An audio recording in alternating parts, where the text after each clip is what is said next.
Fucking boo. Hey, what's up, everybody? Welcome to Fucking Boo Bombing Stories with Jay Hollingsworth. I am your host, Big Irish Jay Hollingsworth. And this week, we have one of my oldest friends in comedy, a dear friend of mine. You may have seen him on How to Train Your Dragon 3, which is the best of all of them. I agree.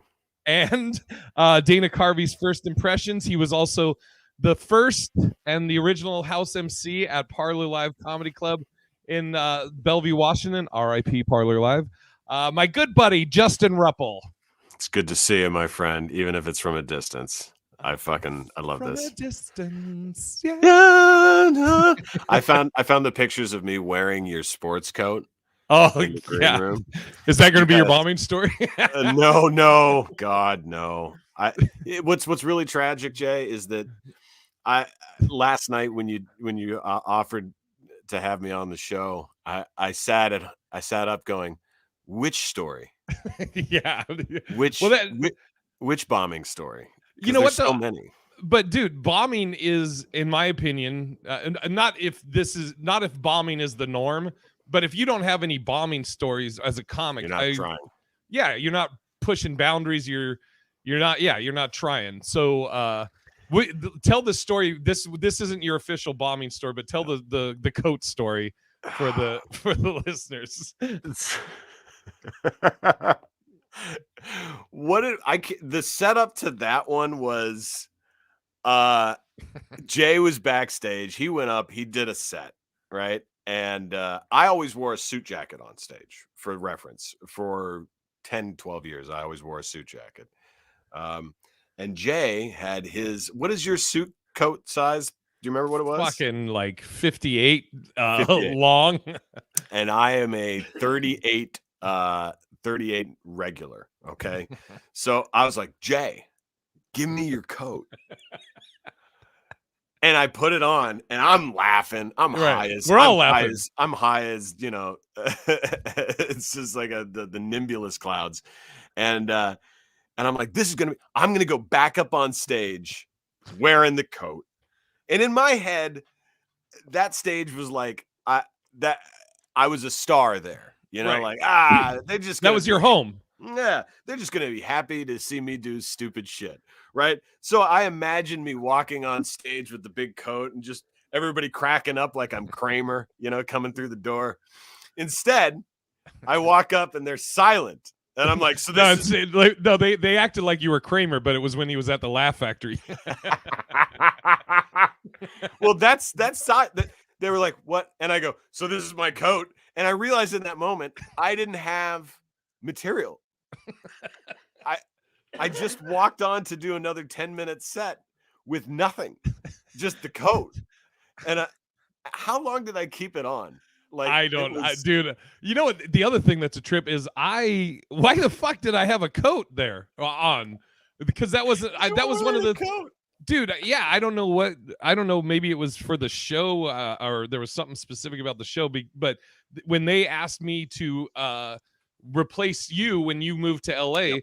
We were talking about what our expectations were for both sides, right? And one of the things I told them is I was like, I'm not wearing a blazer. It's just not my thing. I'm not wearing a coat. So I don't know why the fuck I had a coat there time. Because they were like, I believe it. All right. So some of the comics that we'd pull in, you know, a little bit of the micromanagement would be like, all right, tonight everybody's got to look the part.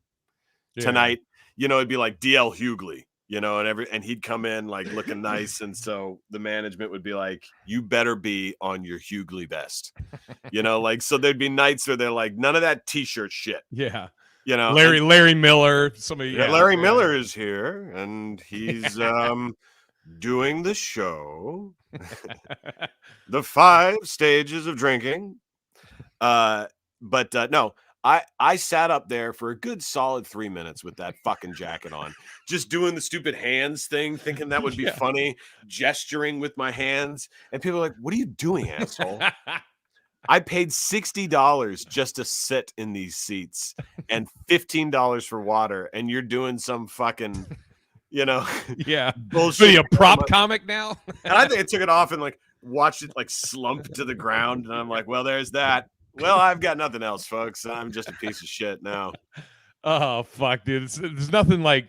I mean, not that this was like a new bit you were trying, but there's nothing like, in your head, if you have a new bit and you're like, dude, this is pretty much fully formed. I can throw this out immediately, and then you do, and you're like, what the fuck happened? That was so good in my head. There's nothing worse than watching that back and being like, what did happen? And then realizing, no, you had it.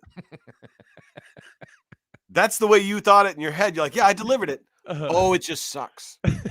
So this just sucks. Yeah.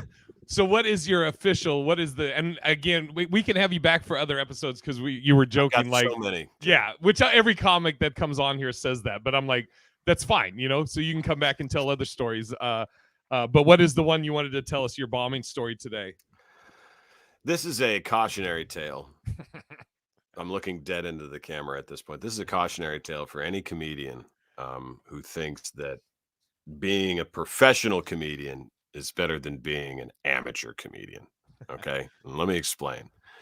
When you go and you get to do a feature spot for somebody, that is the greatest comedy is gonna feel. Just about, right? The sweet spot. It is the sweet spot for like 3 reasons. 1, you only have to do 30 minutes, right?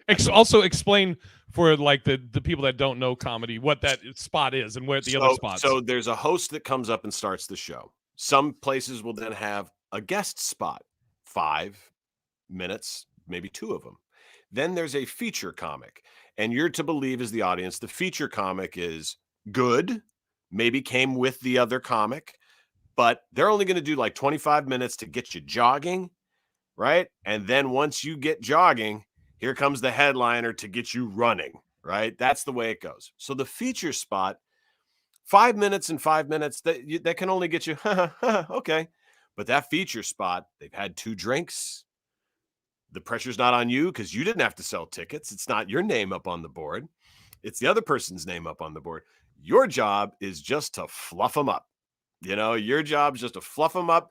You can do an hour's worth of material in 30 minutes and make a 30-minute just killer set and bomb and slay and walk off stage and eat your hamburger and just like, right? But the pressure that comes when you take that next step up to it's a headlining spot and you see how much that check is for doing your required time. And you're like, that's coming into my bank account. You already imagine it there. You're like, you get double the chicken strips. Double the chicken strips, right? Double the chicken strips. Now, there are 2 avenues comedy can go in, and two kind of big pathways.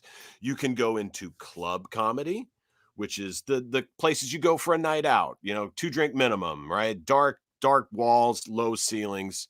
And that's a great place to see comedy. That's where comedy lives and breathes, right? And then there's everywhere else that needs comedy. Your corporate shows, your cruise ships, your private events, your weddings, your colleges. Oh God.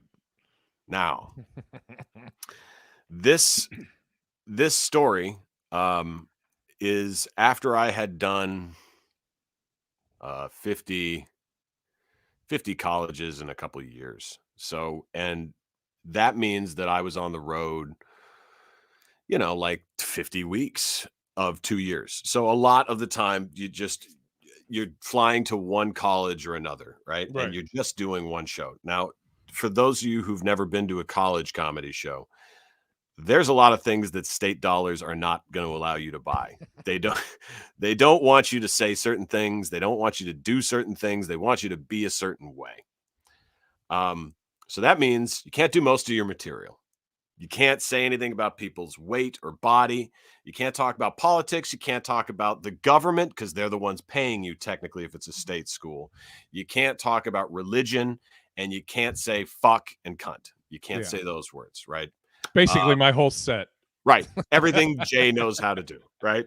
So you're not allowed to talk about that. Lucky for me, 75% of my act would never even get close to that. But because because you're told not to do it. Part of you wants to do that. Yeah. Right. What's up, you cunts? That's how I open. You fucking cunts. So I'm sure that's how you'd open. But what happened this one time, and I'm not going to say the school because I don't remember. Okay. I posted about it and intentionally did not mention them because I didn't want to shame them. Because but college comedy is important because it's going to inspire some comedian later on to be like, I saw that guy and he sucked and I can do better than that. I think that's really kind of what it serves the purpose for. I've done a few comedy competitions in colleges and they were really funny. And I'm like, oh, they're going to be way funnier than me. I just know that they're going to be great. You serve a purpose to entertain a small amount of kids as best you can, and hopefully inspire a few of them to be like, go after this someday because they pay you a lot of money. There was a lot of money on a check, and a lot of money for me is just like what somebody would get in 2 weeks or what I would used to get in 2 weeks for like a 40-hour week job. Right. So I knew that there was that money there. So I have that I have to tell you that ahead of time. Gotcha. I had to do it. You understand? Yeah, no, I get it. I flew there. I was just going to say, and also another thing with college gigs is I'd say 90% of the time, the room or wherever you're performing is not set up for comedy. By the room itself, the time of the show. I've done I think 3 college gigs because, like we said, I mean I'm not. That's my material's not for that, and I did one in Kentucky. It might have been University of Kentucky. I can't remember. It was so long ago, but this is just an example of college shows. We're sitting outside and it's probably 30 minutes before the show, and they have a barker. I don't know if it's the guy that, hired us or whatever, but he's outside going like this. Hey guys, we got a comedy show. Kids keep walking by. Hey guys, we got a comedy show. Kid keeps walking by. Then they go, hey, by the way, we got free meatballs with the comedy show. Oh, fuck. All right. So everybody starts coming in now. Oh, meatballs. Why didn't you fucking say that? And dude, and at the end of that show, they were like, hey, so you guys know next week we're going to have it actually was somebody I knew. I want to say Brad Upton, but it might not have been. But as an example, they were like, hey, so you guys know next week we're going to have Brad Upton and we're giving away pizza. We're gonna have free pizza. They fucking are announcing next week's food to go with the act. So anyway, sorry, I didn't want to interrupt. I just wanted to let people know. And this show was at I think like 3 p.m. Yeah, let me tell you something, folks. Those listening right now, that's a good show, Jay. They had something to give the kids. You understand? And let's be clear. 75% of the people in the door to your and my normal shows at a comedy club are only there because they got a 2-for-1 deal or there's a 1 drink off ticket or whatever. They're not fucking here to see you. And they didn't see How to Train Your Dragon 3 and know it's my fucking face. All right. So, I have to temper my expectations. So, dude, but do you know, sorry to interrupt you again. I don't want to, but just you're fucking, have you ever done, Boston, Nick's Comedy Stop in Boston? I have not. No. Okay, so the booker of all the Boston clubs, majority of them, is Ryan Cott, and I knew him from the very first time I went on stage, and great dude, and he's a fucking smartass, right? And I love him. He's a friend and also the booker, right? So I'm doing Nick's Comedy Stop some year, I don't know what, one year I'm headlining it, and and Nick's Comedy Stop's upstairs. So I'm downstairs just chit-chatting with Cott as people are coming in. So they're, how many you got? 2, blah, blah, blah. People are coming in. And one of the other like security people or somebody says something like, I think we're going to sell out tonight.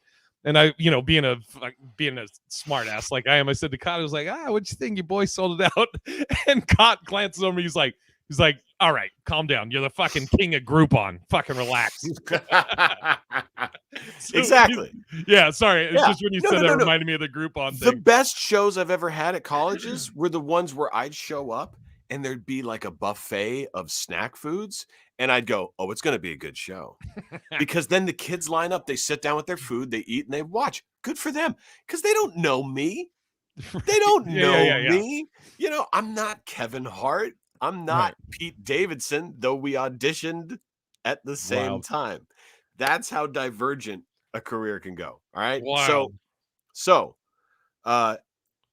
I've done a ton of good schools. I just came off a peanut butter and jelly sandwich buffet, where there was 300 kids. So I know what a good show can feel like. I get an email that says, be at this show. The door is open at 7:30. Okay. I'm like, all right, we're in a good shape. And it says, come to and I'm going to make up a name, the McNeil Room. Okay. And I'm like, fuck yeah. McNeil Room, smaller, better, right? Smaller, better. I go to the McNeil Room. It looks like a recording studio that like with a piano and a little stage set up. And I'm there. They said 7:30. I'm there at 6:15. Because you're a professional. I'm a professional. Yeah. And Jay, I got nothing else to do. What the hell else am I going to do? I'm not just going to watch another round of House Hunters back at the hotel or diddle around with the Hyundai I rented. So I'm there. I'm 6:15. I'm sitting there. I got plenty of battery juice. I'm just watching phone stuff.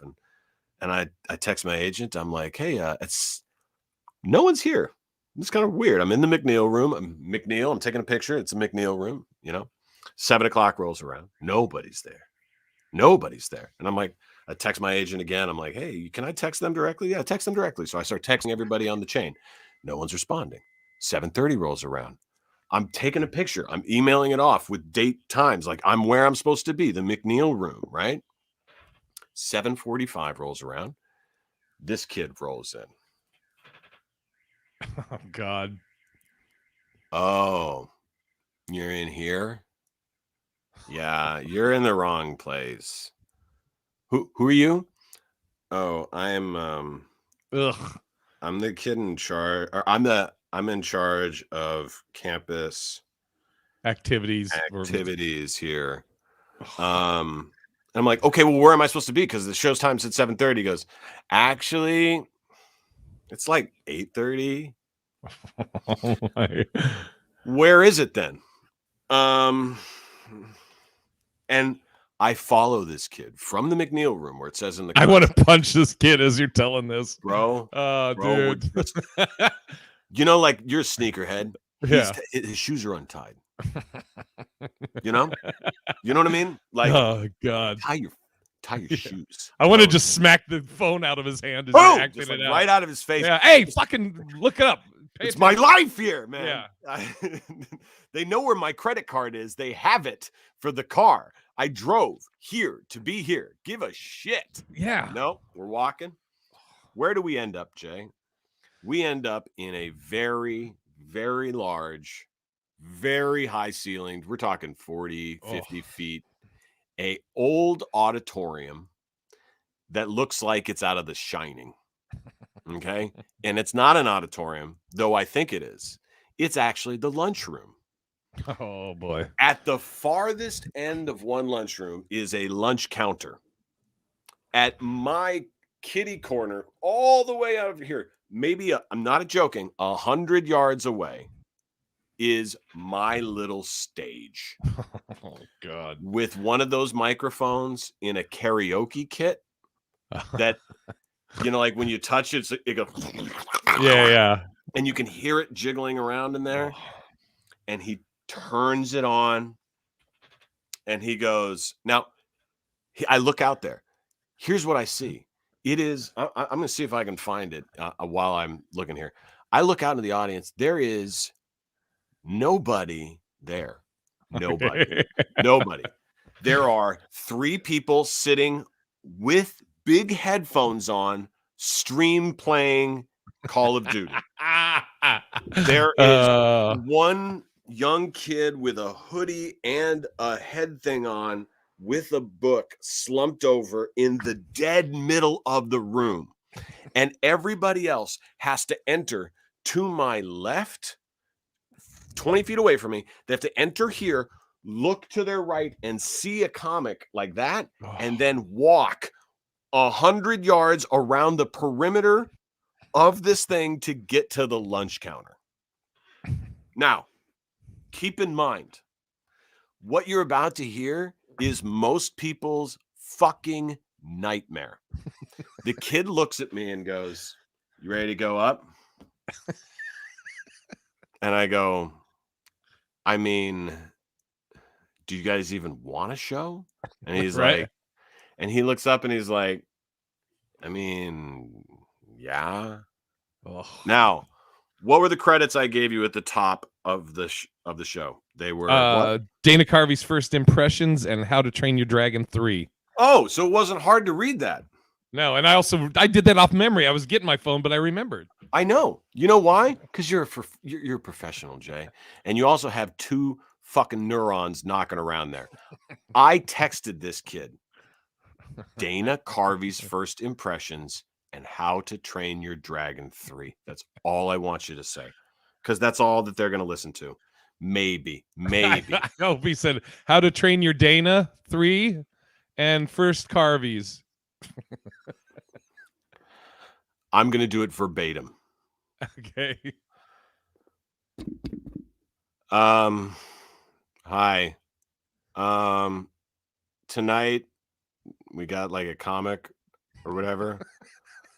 He was in the USA show Carvey's and Dragons 3. Please welcome Justin Riffle. Oh, now I walk up to nobody, to no applause. No one looks up. None of the streamers take their heads off. All I see is people like whispering to each other as they walk around the perimeter. Now, Jay, people, this is what they're whispering. Want to see a dead body? Oh, fuck. Okay. I don't know how long most people's bombing sets are on your show, but this was one of those shows where, and I'll tell you now, this was one of those shows where the contract was relatively high. It was a big school for their area. So it was over 2 or 3K. Right. Okay. Higher than I've ever been paid to do anything. But it was an hour and 20-minute guarantee. Oh my God. Meaning, in order to cash my check that he is holding, I have to get on that stage at 8:30 and get off that stage at 9:45. Oh my God. You just have to be there, right? You have to. Now, I am doing my act, my clean act, to nothing. A echoing silence followed by snickerings and order number 46. Order. Now, 20 minutes in, Jay, 20 minutes in, I should have died. My heart should have realized, let's just take him out, right? Like kill him right now. But it didn't. I was flash sweating because I had just done like 30 minutes of material that was supposed to work, but to work to what? To who? Yeah, and also for the people that aren't comics listening, here's the other thing too. When you're performing basically to nobody, that means that nobody is responding to your jokes. That means nobody's laughing. So what that means is your hour of material is now probably going to take about 30 minutes to do because you're not pausing for laughter or anything. Even faster because you're like, because there's supposed to be a laugh and you're like 1, 2, 3, 4, and then it's the next thing, but there's nothing. And oftentimes, often there's tags that make another minute, but there's no tags because they're not responding. You can't go off the crowd. There can't be, no crowd work interaction. You can do. Oh, fuck. So now you're just up there and you can't stop speaking. And remember, can't swear, no politics, no religion. Don't make fun of their body. Don't make fun of their, their anything that could be racially interpreted. So now what?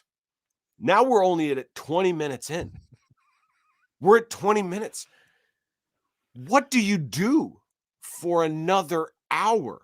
So all I did for the next hour was sit on a chair on occasion and stand and, sit. I'd talk. I would literally do a therapy session. I went up there and I was like, I got a college degree. I was supposed to be a broadcast journalist. I'm doing this though. Look at this. Isn't that great? This guy doesn't. I don't even think he's reading that book. Maybe he's not. Like, and now I'm commenting. He doesn't care. He's not even responding. He probably doesn't even speak English. He's like a foreign student who's kicking ass and doesn't fucking care about me. And then, so I'd sit down on the stool and I'd be like, let's check in on Call of Duty. And I'd just look and I'd be like, there's a missile launch. Oh, that's a double kill. This is, the terrorists are going to win this. Like all I had to do was just comment on nothing. Yeah. For an hour. Yeah, dude. When you're drowning, you're going to take any lifesaver you can get. It's the only time in my whole career, Jay, that I texted after the show. It might take a while to get back up on stage after that. Oh, brutal. It was so brutal that I got the check and it felt like a prostitute. Oh, yeah. Dude, I've had that where you're just like, either you feel like I don't deserve. I've had those where you're like, I don't deserve this. This is fucking, or like you said, you're like, this isn't why I got into comedy. Mm-hmm. Yeah. It's like if a Hollywood star, male or female, gets really famous, and then they have a moment where they're like, I could really use a paycheck, and someone's like, oh, I'll give you a paycheck. Come and do my private party. And it's not a party. They're just like, take your clothes off. And you're like, what do you mean? They're like, I just want you to stand there because I have this money and I want to see you naked and I want to see you just twist for a few seconds and know that I am hanging it here. Because that's what it was. I was naked. There was no weapon. There was nothing at my defense. I couldn't grab anything. I didn't have the guitar. There was no music cues. There's no screen behind me. You can't fucking swear. So you're just... It's them watching a physical nightmare, and it's kids. They're walking in like it's an art display. Yeah. Here's a suffering comedian. Look, kid. And whatever, if you're, as the comic, you're doing that, I don't care what age you are. It makes you feel that you're so fucking old, especially with them not giving a fuck. You feel like you're 80 years old, and they're looking at you like a dinosaur. I had my second run Jordans on thinking I was doing a real good thing. You know what I mean? Like I had a Schitt's Creek t-shirt on. I'm really playing up that I'm young. I'm like Joey in that episode of Friends or like fucking Steve Buscemi in 30 Rock. Like, hey, kiddos. Like it's fucking bad. And and the whole time I just keep thinking to myself like, dude, what this is what you wanted. That's the worst part, Jay, is that it was one of those moments in, like everybody else, when they tell me their bombing story, they're like, someone heckled me and the whole crowd came against me. I can at least go to the end of the crowd and be like, fuck them. Right. Fuck them. I can't even say that. They didn't say anything negative to me. They were just like, look at this fucking idiot. Jesus Christ. They weren't saying it to my face. I don't know what they were saying. Maybe they were just feeling bad for me.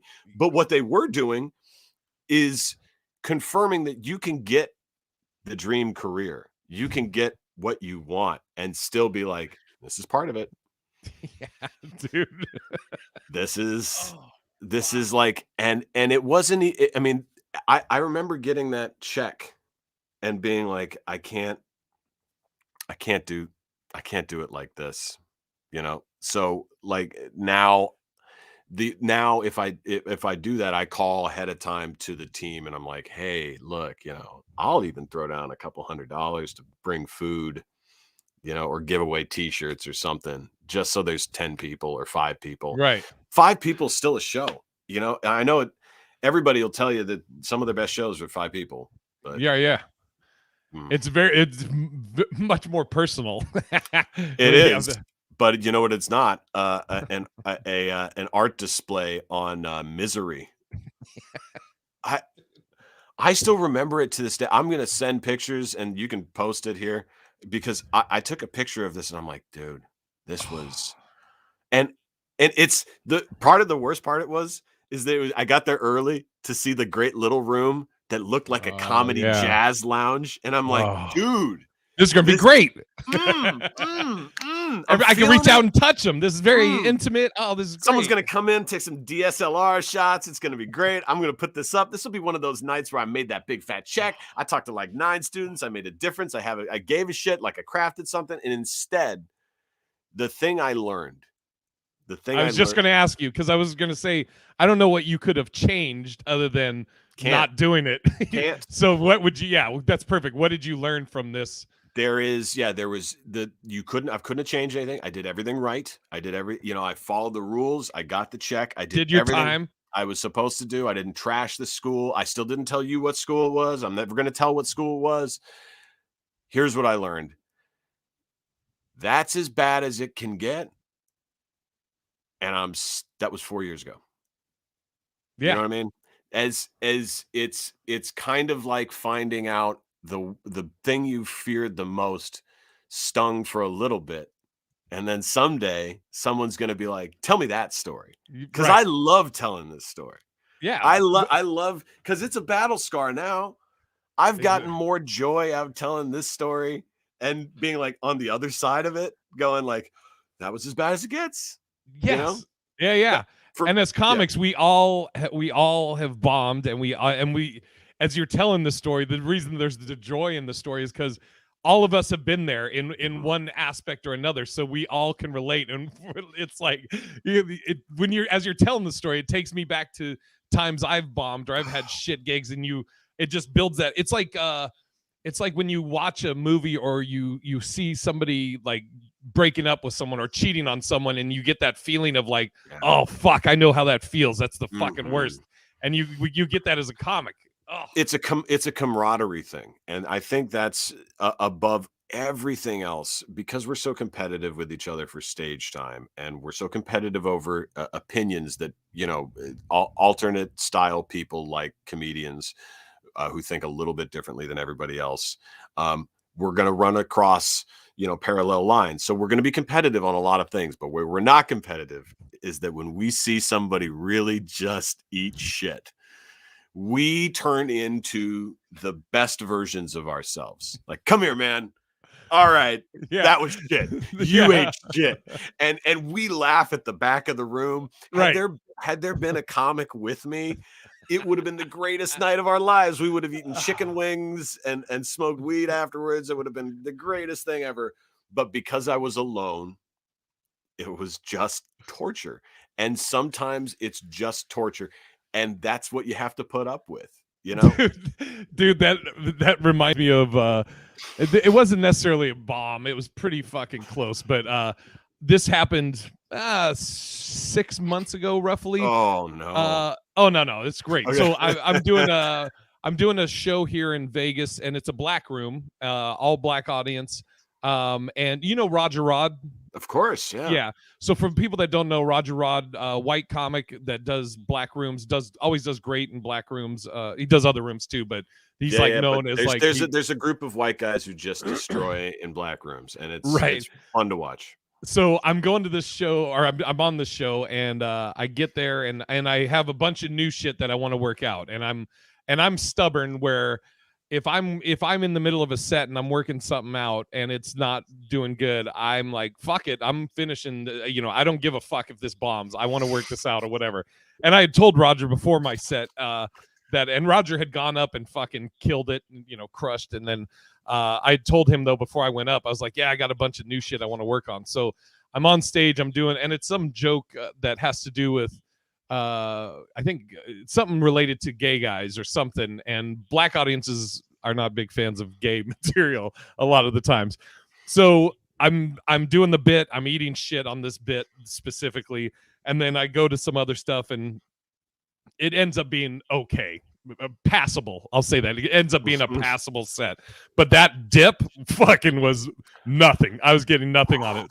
But I was like, I've got to work this bit, so fuck him. I'm doing this. I get off, and Roger Rod gave the compliment insult. He goes, hey man, way to stay in the pocket. Which is like acknowledging, hey, Hey, way to what? Even though you were eating shit, way to stick with it. It's basically what he was saying. Yeah, he was saying like, look, you got brushed off right there. You literally just about got hit, and you're like, I'm stepping right back here. I'm digging in, and we're taking another pitch, even though that one was right here. Yeah, right? There is nothing more frightening for a comedian than when you're in a room full of people who don't represent technically you. If you're a West Coast person and you're an all East Coast crowd and they're like, the fuck are you doing here? Or you're an East Coast comic with that mentality and you're in a San Francisco room and they're like, what? Yeah. Like the differences of being that tiny little dot in a group of people that are like, wait, you ready? What? And it's all of us and it's just you. You know what I mean? And I love black rooms. I know you excel there. You do really, really well. Just that night, that joke, they were not feeling it. But I was like laughing in my head at the time because I was like, it was almost in my head. I was saying, why the fuck would you try and work this joke out right now here? You fucking idiot. But we're in it, so we got to finish it. My buddy Alex Mandelberg, the first time I brought him to the parlor, it's just a short story. It was Tommy Davidson's show night, and Tommy wasn't showing up like on time. He was staying in his room really late. And so we'd started the show late, the first set. And he's like, this is my first time, a guest set. I'm like, just 5 minutes. That's all you have to do. And he opens up. The first joke is about weed and it crushes. His next 4 minutes are about him being Jewish. And it just, it is and Ruben in his Ruben style, as just every comedy manager has this great, everybody has a personality style that is forever memorable. And Ruben's sitting there watching him like this in the green room, and it's just whiff. And as he walks back in, or he comes off the stage to get up to leave, so he doesn't want to be in the same room as him, he goes, strike one. And because it was bad, he comes back, he looks me straight in the face, and he's like, was it as bad as it felt? I'm like, yeah, it was that bad. I'm like, look, reset. We got a 10 o'clock show. You're on the second one, right? And he comes up, same weed joke at the top, boom, different material, still silence, because he's 25. He's a little white boy, like just they're eating him up in silence. It's just going into death. And Ruben from the back calls me on the phone this time during his set. Strike two. Fucking Ruben, dude. Oh God. It adds to everything. Here's the best part though. And the lesson learned from that, I brought him back the next time. He crushed, and Ruben forgot him. Yeah, because that's the way that goes. Dude, my first time at the parlor, I was doing a guest spot on Jeff Dye's show, and I had some joke about working out, and that I don't like working out at the gym because everybody assumes I'm strong and I'm not. I'm weak, and so. Like the idea of the joke is I say I have to make up these excuses why I'm so weak. Like, oh, I just had shoulder surgery, or, oh, I just, redid my knee. That's why, I can't lift very weights. But at the end of the joke, I was like, yeah, and I was running out of excuses. So the last one, I was like, oh, sorry, I have AIDS. And the whole place just goes, oh. And I was like, I was so green. I was just like, that's it. Good night. And then at the end, I went up to Ruben, and at the time I was like, oh, fuck, sorry, Ruben, or whatever. And he's like, oh, no, that was great, this and that. He never fucking saw the set. He never saw my set. I was like, you fuck. But well, that's the point, is that it as beautiful. I think I wrote this once. It occurred to me, you don't own that stage. You're just renting it. Yeah. Yeah. And while you're up there, sometimes you feel like you could own it, but you still leave and you come back. It's just, you come back, and that's the best part of bombing, is it makes you want to come back. It makes you, if you hit a bad shot in golf, you want to hit a good one. If you airball it, you need a swish. So and the bigger swings you take and the more you bomb, the better you get, because you do take bigger swings, and the bigger swings will set you apart from the rest of your competition. So what a great way to tie it up, Justin. First, thanks for doing the show, brother, and give everybody your social media stuff and anything you want to plug. This is coming out tomorrow. Absolutely. The Rupple on Instagram or YouTube or TikTok. I post a lot on TikTok. Find me there at The Rupple. That's TheRupple.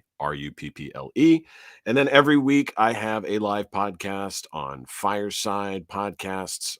That is Wednesday, called Not Just Impressions. It's a show where we talk about everything that I love, and not just impressions, but there's a lot of impressions in there. Every Wednesday. Also, if you're in Los Angeles hearing this, we run the Elevated Comedy Show every Wednesday in NoHo at the Federal. Find me online, follow me there, and I'm going to come visit Jay soon. How's that? Yes, that sounds great. I'm going to be out there in February. Funny enough, I'm doing chocolate sundaes. All 3 shows on. Of course you 20th. are, and you're going to crush with the pickle story, man. No, we'll see. Fingers crossed. I watched you crush with the pickle story on a chocolate sundae, and it was beautiful. It was beautiful. Yeah. Now, you probably jinxed it now, but that's fine. You'll like how we end this. For all the Boo Birds, aka the Boo Crew.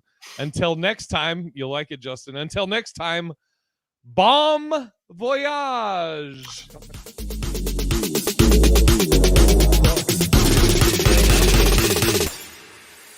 Fucking boo.